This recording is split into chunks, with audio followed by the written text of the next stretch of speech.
shape of your nose and the shape of your lips? Who taught you to hate yourself from the top of your head to the soles of your feet? Who taught you to hate your own kind? Who taught you to hate the race that you belong to? So much so that you don't want to be around each other. Hello once again. Well, after a short furlough from this war for correction and direction, I'm back and ready to enter the battlefield once again. Now that I've returned, I hope you're ready to get straight back into this battle against ignorance, poverty, and self-destruction. If you're ready, why don't you go ahead and give me a thumbs up? Go ahead and hit that like button. And if you're really ready, why don't you go ahead and become a subscriber?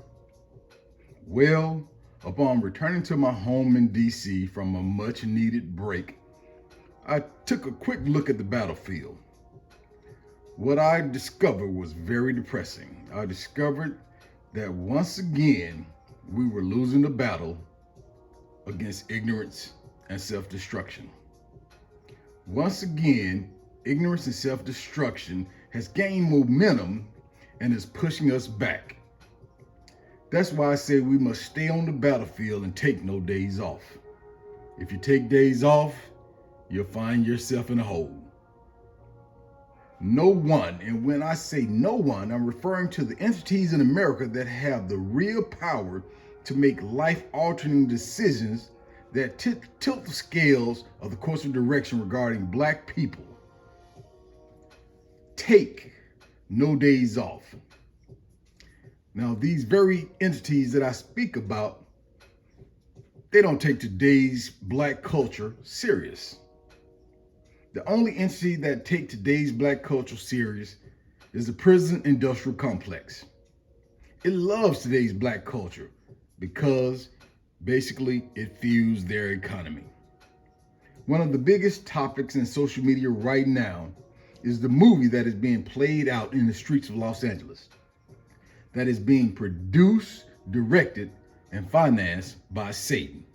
And when I say Satan, I'm not referring to a race of people. I'm actually talking about Satan.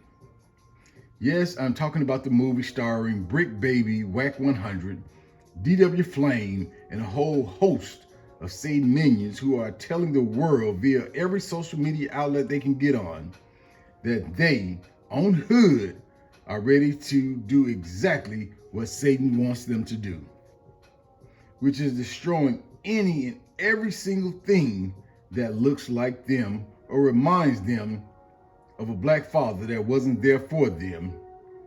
They are claiming it all in the name of the dead homies.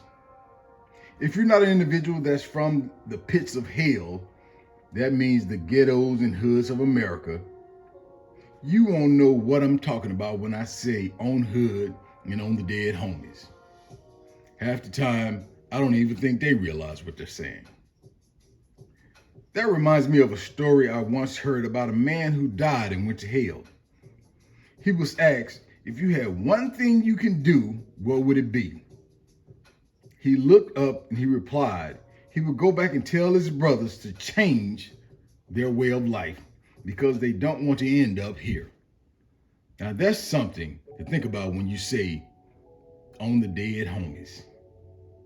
Now back to the host of characters that are working extremely hard for the enemy, that specter of ignorance and self-destruction. I don't know these individuals personally, but I do know from their own admissions, they are part of the LA gang culture. And as an individual with more than just a bunch of rocks in my head, I do know that they take pride in pushing their message of violence and self-destruction to their own people. It's clear that they love the attention they receive and letting the world know how good they are at destroying their own kind. The first question I have at this time, wait a minute, is not why, it's actually how. How did such a large segment of Black people get to a point in which the amount and level of self-destruction they could produce become a top priority in people's lives? Why is such a large segment of Black people so hell-bent on making sure Black people in America never reach a higher plane in this country. The next question I have is why? Yes, that old favorite question of mine is why? Why do they do everything in their power to make sure the world views successful, upstanding, dignified, righteous black people in America as anomalies? Why? Well,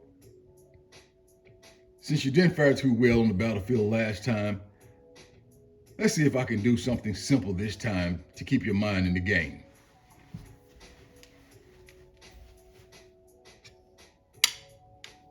Now that's a simple move. Let's see what you have for that.